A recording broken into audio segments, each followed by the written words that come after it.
I'm Rob Walling, and in this episode of Startups for the Rest of Us, my wife, Dr. Sherry Walling, and I read Chapter 1 of our new book called Exit Strategy, The Entrepreneur's Guide to Selling Your Company Without Regret. This effectively will become the intro and first chapter of the audiobook, so you get a free preview of the audiobook to see if you might like it. The Kickstarter for this book closes this week on December 12th. You can, of course, go to Kickstarter.com and search for Exit Strategy, or you can follow the link in the show notes. It would be amazing to have your support. This campaign is not doing as well as the SaaS Playbook did, and so every bit helps, every pledge helps. And even if you are not thinking about selling your business today, I believe it is never too early to set yourself up for success, even if it's months or years down the line when you decide to sell. And this book talks about all the stuff to think about before, during, and after. And the before section is super helpful, even if you aren't thinking about selling today. In addition, applications for the all-new MicroConf Connect are closing today, December 10th.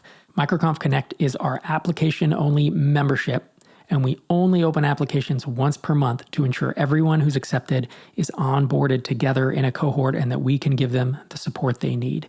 All members who sign up will have access to an Ask Me Anything with me on December 12th. If you miss the application date, though, you can make sure to sign up for the waitlist. We're going to reopen applications after the new year. That's microconfconnect.com. And with that, let's dive into the intro and first chapter of Exit Strategy.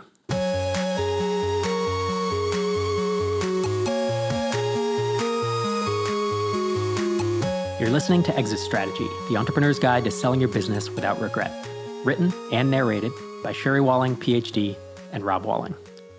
Not PhD. Well done. Rob Walling, odd blank space. Thanks for pointing that out. This book has a foreword by John Warlow, the author of Built to Sell and several other books about selling your company. He's a pretty smart person. Very smart. It was awesome to get his foreword. Book is copyright 2024 by Rob and Sherry Walling. There's a lot of praise in here. John Warlow, Jason Cohen, Derek Sivers, JJ Virgin, Sam Parr, Ben Chestnut. I think we did good. I really appreciate everyone who wrote us a testimonial. How much did you have to pay those people to say nice things about this book? Exactly $0 and 0 cents. Did send an email to them, though. Really appreciate that. Thanks, y'all, for saying nice things about the book and reviewing the book. I mean, a bunch of them actually read the book. That's the dirty little secret, right, of author blurb testimonials is most of those are just because you know someone and they don't actually endorse the book. They don't read it, but I get the sense that most or all. Most of our people read this book. Yeah. This book is dedicated to Genesis Riley Cook. Being her guardian parents taught us a great deal about going all in on love and letting go with grace. So let's jump in. This is the introduction. The last days, exiting your business with intention. It feels like I'm going through a divorce. This is the most stressful thing that's happened to me outside of my wife getting cancer. Is it reasonable to feel like this is one of the most difficult parts of my life? These thoughts are not what you would expect to hear from someone in the midst of an event that will leave them millions of dollars richer, but we hear them all the time. Different wording, different dollar amounts, the same sentiment. I've been working my whole life for this moment. Why is it so painful? Selling your company is one of the most fragile points in the life of an entrepreneur. It is a messy psychological process, often accompanied by an implosion of identity and emotional stability. It requires an extraordinary amount of focus over a long period of time. It disrupts your sense of meaning, your sense of accomplishment, and your vision for the future. It's extremely challenging for your personal and professional relationships. Exiting a business is a transformational experience that few people have. Beyond the headlines and highlight reels, there's sparse conversation about how to do it well. We have a few models to describe the nuts and bolts of the process, but none to guide the deeply personal aspects of a monumental deconstruction and reconstruction of one's life. We call an exit transformational because it involves change at every layer of life, from the way you introduce yourself to how you begin each morning, what your bank account looks like, and the fears that keep you up at night. Building and then leaving a business is emotionally similar to raising a child who heads off to adulthood and inadvertently fires you from the day-to-day tasks of parenting. You can do everything right and have a wonderful outcome for all your labor and still feel deep emptiness and disorientation. Like any good story, your business has a beginning, a middle, and an end. There's the seed of a dream that kicks off the adventure. There's the arc of the story, complete with try-fail cycles, emotional peaks and valleys, and plenty of high stakes. And then there's the big finale, the exit. You will exit your business. You might sell it. You might go public and get voted out by the board when you don't hit your quarterly targets. You might shut it down either by choice or because you feel the story arc has finished or because you run out of money. You might choose to step into retirement and hire someone to take over day-to-day operations. You might die and leave the spreadsheets and shipping deadlines to be decoded by your co-founder, COO, or spouse. One way or another, your relationship with your business will end. And although there are several ways this relationship can end, this book focuses on exiting via a sale. This is the exit most entrepreneurs aspire to achieve, one that warrants significant preparation and planning. Every founder knows this intellectually, but few think about their exit until it's too late, and no one is prepared for how hard it's going to be. The good news is that you get to shape the story arc of your company. You get to participate. Are you writing the story, or is the story writing you? There are plenty of books about major life transitions, from aging to divorce to empty nests. The sheer volume of self-help and practical guidebooks speaks to how difficult and momentous these major midlife shifts are for the human psyche. However, few books prepare you for selling your company. Of course, exits are not nearly as universal as kids leaving home or the slow transitions of aging. But for the millions of people who identify as entrepreneurs, some kind of exit is inevitable. This significant and disruptive experience in the life of a business owner is not given the thought or attention that it deserves. Exits are complicated. They are financially and legally intricate. They are incredibly stressful. There are many relational implications. They also rearrange a founder's identity in deeply felt and widely sweeping ways. No matter where you are in the process, it's important to prepare yourself for your exit. To achieve your optimal outcome, you must be mindful about setting yourself up for the exit trajectory most congruent with your goals. Exits are not magic. They don't just happen one day when the money wizard stops off at your office with a wheelbarrow full of cash. They are usually the result of careful planning and thoughtful decision-making. Failing to prepare can result in many complications. Even if you do achieve your optimal outcome and sell to someone you trust for buckets and buckets of money, a simple truth remains. Selling is one of the hardest experiences of a founder's life. When we tell this to entrepreneurs, they rarely listen. They nod, they smile politely, they hear what we're saying, but they don't really listen. After all, every part of entrepreneurship has been challenging. And if they're going to sell anyway, what does it matter that it will also be hard? We're not telling you this to scare you off. You already know selling will be hard, even if you don't yet know how hard. And who better to prepare you for this difficult journey than a clinical psychologist specializing in entrepreneur mental health and a serial entrepreneur with 20 years in the trenches supporting founders through the full scope of the entrepreneurial journey. Hey, that's us. That is us. Between the two of us, we've seen hundreds of founders through their exits.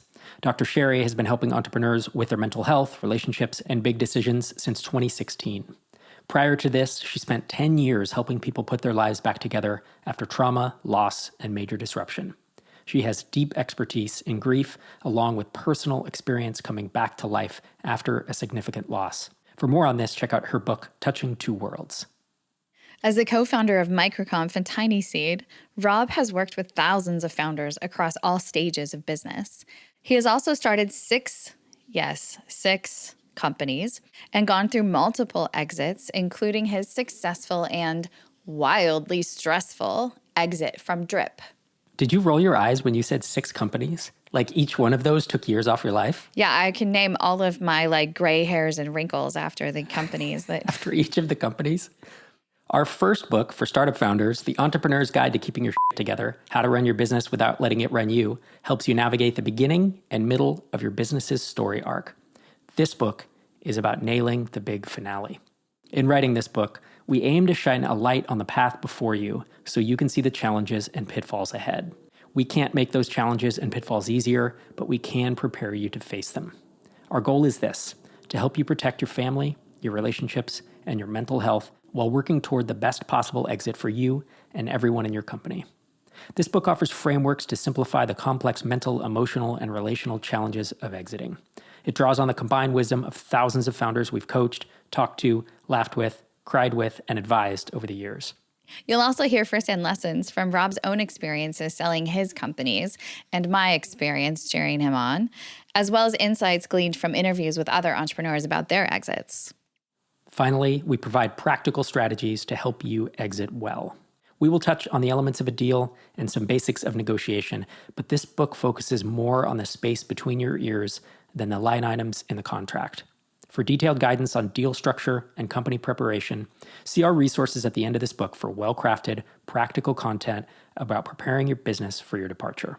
Whether you're selling an e-commerce company, a children's brand, a trapeze franchise, a consulting agency, or a software as a service or SaaS business, we're here to help you prepare.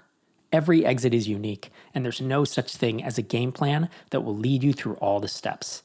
As the Spanish poet Antonio Machado wrote, "By walking, the path is made, and when you look back, you'll see a road, never to be trodden again." No one can tell you how to walk the path, but we can equip you for the journey. Let's get started. Let's get started. Section 1. One of the hardest things you'll ever do. Chapter 1. Why is this so difficult? Julie Ellis and her 3 co-founders hadn't intended to sell their beloved children's label company, Mabel's Labels. But when one of the largest companies in their space made a $12 million offer, the 4 co-CEOs decided it was time. The business structure of 4 co-founders with equal decision-making power was starting to feel too slow for the rapidly growing company, Julie told us in an interview. Yeah, that makes total sense to me. 4 people making decisions is a lot. Plus, after 13 years of pouring all their resources into building the business, the sale would provide each of them with a nice nest egg for retirement. There comes a time when getting your money off the table starts to look pretty appealing, she said. The timeline was aggressive, less than 6 months from the first talks to the closing date. But the acquirer checked the boxes Julie and her co-founders wanted checked. They were Canadian-owned and would let Mabel's Labels keep running on its own rather than dismantling and absorbing it. It seemed like the perfect situation. But Julie quickly learned how exhausting selling a business could be. The exhaustion only grew as she went to work for the acquirer immediately after the sale and realized that the marathon finish of the acquisition was actually the starting line for a new kind of race. 6 months after the sale closed, she left the business she thought she would never leave, exhausted and uncertain about her next direction. As entrepreneurs, we're always climbing for a pinnacle, Julie said. But there's always another pinnacle after the first one and another one after that, and many entrepreneurs fall into the trap of dismissing or diminishing their accomplishments. We have an inability to find a plateau and rest on it for a little while, said Julie. For Julie, the exit was a vast plateau. It should have felt like a victory, an opportunity to rest. But her entrepreneurial mindset was trained to keep pushing for the next accomplishment. Sitting on that plateau sparked an avalanche of new questions. Is this the best I will ever do? What will happen next? Was it a mistake? Even when an exit is going smoothly, the untold story is that many founders experience a significant mental implosion during and after the process. It's possible for something very good to happen while still feeling a lot of emotional turmoil or conflict. These emotions can coexist. Talk to anyone who's had a baby, gotten married, or started their dream job, and you'll often hear that the joy was accompanied by a sense of inner disorientation. Exiting is an emotionally tumultuous event, and it's worth taking the time to prepare your mind as well as your business. We are not trying to scare you, but time and time again, entrepreneurs have said how surprised they are that selling their company is so hard.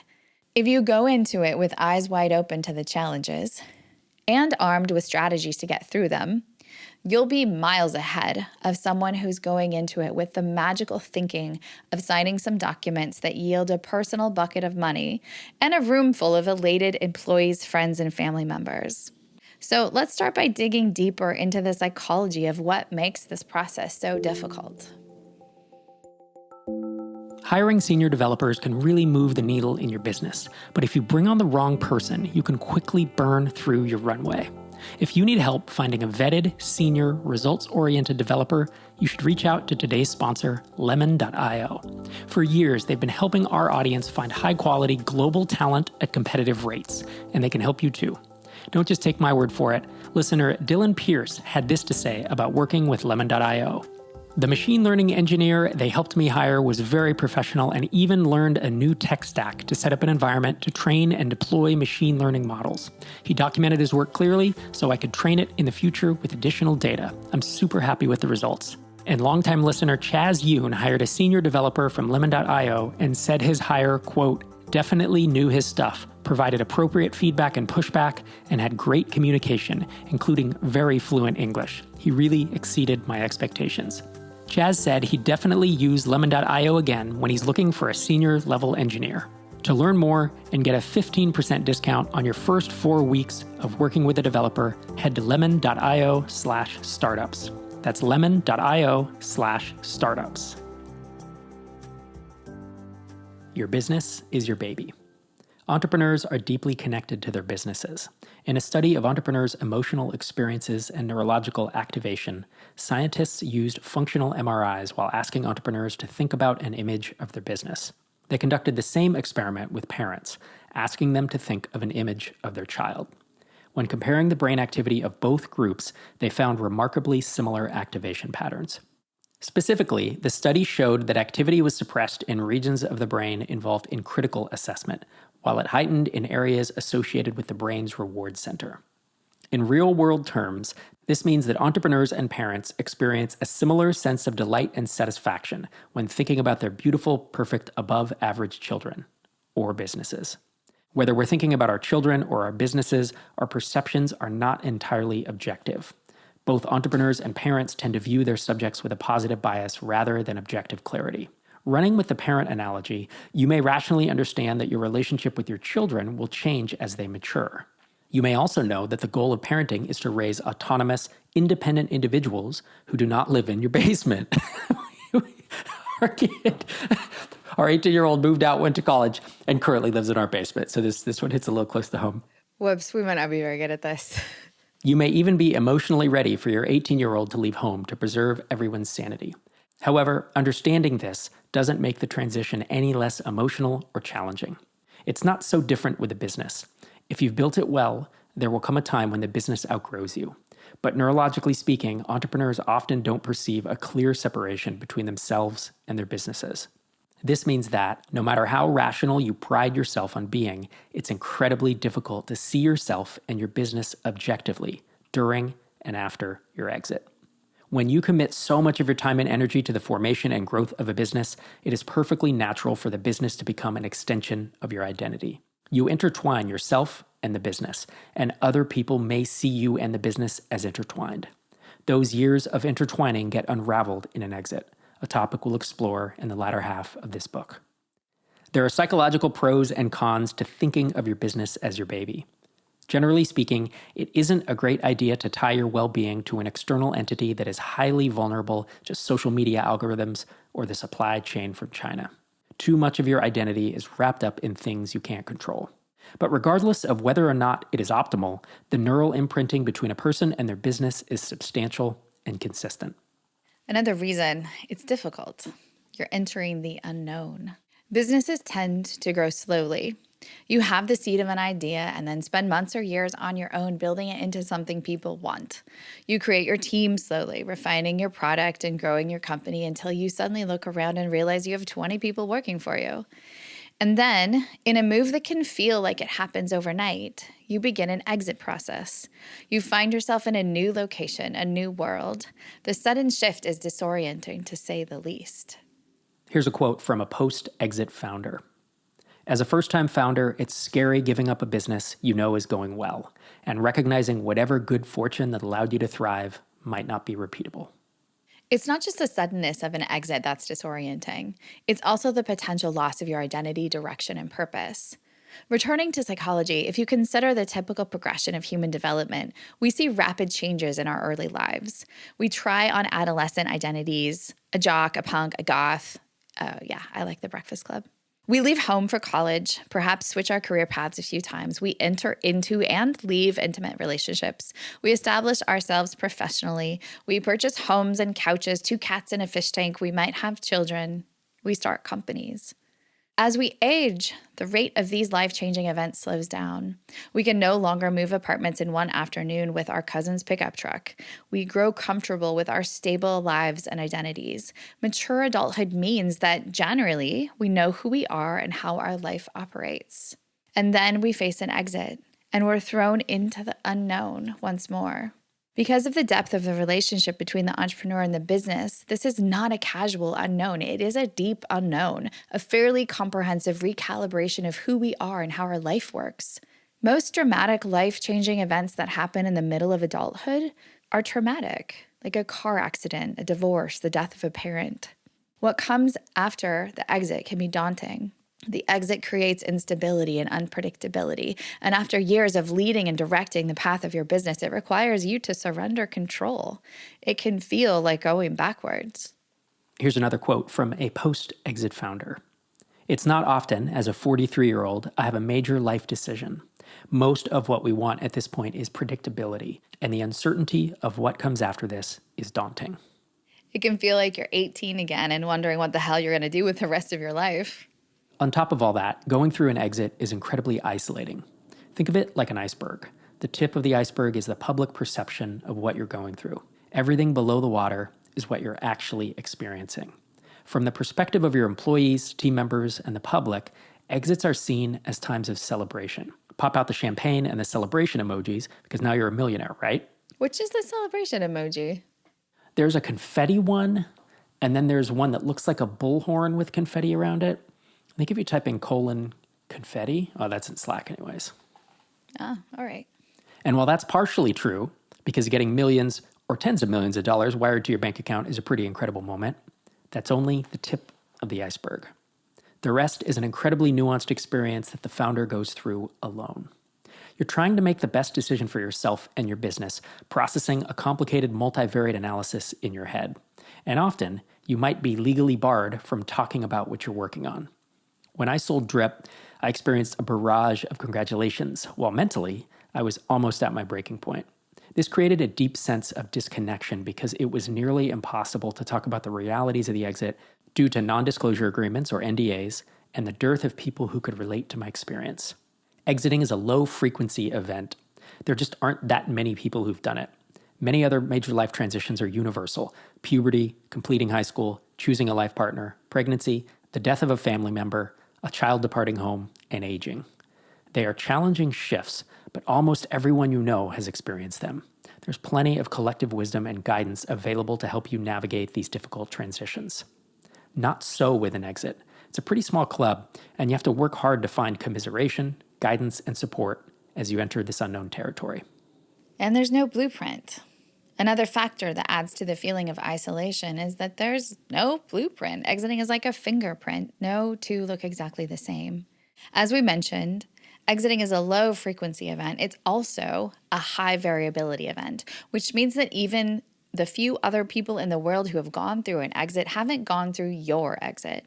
If you and I both decide to sell our houses today, there's a relatively standard process to follow. It's a high-frequency, low-variability event. Sure, each home is unique, but millions of homes are sold around the world each year. Even if you haven't sold a house before, you probably know a dozen people who've been through the process, and there are standard templates you can follow. Selling a business, on the other hand, each experience is unique. Maybe you're part of a mastermind or run in entrepreneurial circles and even have other friends who are founders. Even if that's the case, and even if some of them have gone through their own exits, the chances that someone has gone through your exact scenario are very low. No one can hand you a blueprint for exiting your business. The number of variables is just too great, and there's never one right answer. When selling your company, you're hand sketching your blueprint while the backhoe digs the foundation. And all that got you here won't get you farther. Exiting well requires a new set of skills. During the course of running your business, you've learned how to build, how to sell your product, how to market, how to lead your team, how to build a profitable company. None of those skills apply to what you're about to do. In fact, the main drivers that got you to this point, your passion for your product, your commitment to your team, your dedication to your business, can stand in the way of a successful exit. Many entrepreneurs have difficulty making clear decisions during a sale because they care so much about their team and their business. You've spent years or decades building something incredible and developing the passion to run it. After all, everyone's got the cutest baby, right? Now, not only do you have to go through one of the most difficult and isolating times of your life without a blueprint, but you also have to unlearn old habits and teach yourself a brand new set of skills. And it's irreversible. If you hire the wrong engineer, you can fire them and find a better fit. If you develop a feature that turns out to be a dud, you can always scrap it and try something new. If you invest in a marketing approach that turns out to be a waste of money, you can also change course. Those are reversible decisions. You can make them relatively quickly without too much stress. Exiting your company, though, is irreversible. Sure, we've all heard of people who repurchased a company after they sold it, just like we've heard of couples who got back together after a divorce, but both situations are pretty rare. Because of this, it's not a decision you should make quickly. It should stress you out. You should spend a lot more time thinking about it than you did thinking about who to hire for that engineering role. The decision is irreversible, so you should make damn sure it's the right decision. Except you can't see the future, which means there's absolutely no way to know if you're making the right decision. All you can know is that you're making a decision, which is hopefully the best decision you could make with the data you have. You can run various calculations and imagine what life might look like if you continue to grow the business for another 20 years versus selling it now and walking away with a specific dollar amount. However, you can't actually know how any of these scenarios will ultimately turn out. We know founders who wish they hadn't sold, founders who felt like they sold for too little, and founders who declined an offer that in retrospect was a once-in-a-lifetime deal. There are many potential scenarios for regret. With the benefit of hindsight, they might have made a different decision. None of us can see the future, though. The only thing you can do is make the best decision you can with the information you have right now. So now let's shift to 6 factors that shape how you feel about an exit. In our experience working with entrepreneurs, 6 factors strongly predict the emotional process of an exit. So we'll discuss these factors throughout the book. The first one we want to talk about is motivations. The reasons behind your decision to sell the company significantly impact how the process will affect you mentally. Are your motivations purely financial? Are you seizing a lucrative market opportunity or strategic acquisition? Are you feeling called to shift into different or more meaningful work? Are you selling off one product to concentrate on the success of another? Or are you selling somewhat reluctantly due to unexpected life changes, burnout, fatigue, or depression? When you understand your motivations, it helps clarify what a successful exit looks like for you, regardless of your situation. It also helps you gauge the emotional reserves you have available for the exit process. Beginning an acquisition process while experiencing burnout is like running back-to-back marathons. It will be highly emotionally challenging. It's crucial to be aware of your energy levels and core needs as you navigate the process. The second factor is tolerance for uncertainty. If you started a business, then tolerance for uncertainty is your bread and butter.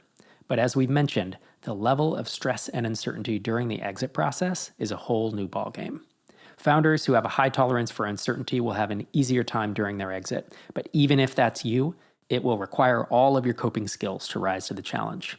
It's worth assessing those coping skills now. Take stock of the ways you tend to deal with uncertainty, both positive and negative, and create a plan for implementing or mitigating them during your exit. The third factor is good old-fashioned stamina. Exits take longer and are more complicated than anyone imagines at the outset. Even if you have a fantastic strategic buyer and the purchase price is agreeable and the details seem to be lining up, it always takes longer than it should. There's a lot of paperwork. There are many people, employees or customers, who need to be brought along strategically with thoughtfully crafted information. Pace yourself and prepare yourself mentally to run a marathon. The fourth factor is team psychology. The way an entrepreneur views their team is another critical factor. What is your relationship like with your team? Do you see them as family? Are they literally members of your family? Friends from high school? Are they a curated workforce that you're paying to do their jobs? How do you see your responsibility to them? When you're setting yourself up to exit, hopefully with a nice pile of money, your existing relationship with your team will significantly impact how you feel about exiting. Number 5, identification with the business. How closely do you identify with your business? Whether you built it from scratch over decades or have been running it only a few years, at least part of your identity is probably closely tied to your company. As you consider your exit, it's important to find meaning and engagement in other areas of your life, your hobbies, family, community, and other passions. Exiting a company can feel like cutting off a limb, but founders who have found meaning in other parts of their lives tend to have an easier time. The earlier in your business journey that you begin to separate yourself from your business, the better, for you and for your business. You may want to ask, how well can this business run without me? The business may be more valuable. It almost certainly will be more valuable if it isn't tied to you. And you are healthier pre, mid, and post-exit if your sense of worth as a human being isn't intertwined with your business.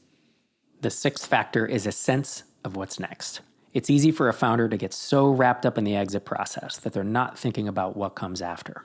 However, it's healthier to start thinking about future plans and gently engage with those plans as early as possible. We use the word gently because rushing into a plan to offset the uncertainty can be problematic. Instead, approach it with a sense of exploration. Gently noodle through ideas. Don't solidify them by pouring concrete. The question of what's next can either haunt you throughout the exit process or serve as a North Star that guides you into the next phase of your life. So at the end of each chapter, we decided to make these little sections called Making It Real. And in them, they're kind of like practice assignments, these parts of the book where we want to translate the content of the book to something that you can actually use and apply to your life. So for this first chapter, the Making It Real section says, start your exit journal. Grab a notebook or open a password-protected document and write down what a good exit would look like for you. In this exercise, practice active imagination. Close your eyes and imagine your last day at your company. Imagine some last act, like locking your office door, closing your laptop, offering a goodbye hug to one of your team members. In your imagination, examine yourself. How old are you? What is your emotional state? How do you feel about this ending, this last act? And now, let's jump scenes. Imagine you are telling an old friend about the last day at your company. Imagine that you are happy, proud, satisfied, that your exit went exactly as you'd hoped. What's the story that you tell them? Who was the acquirer?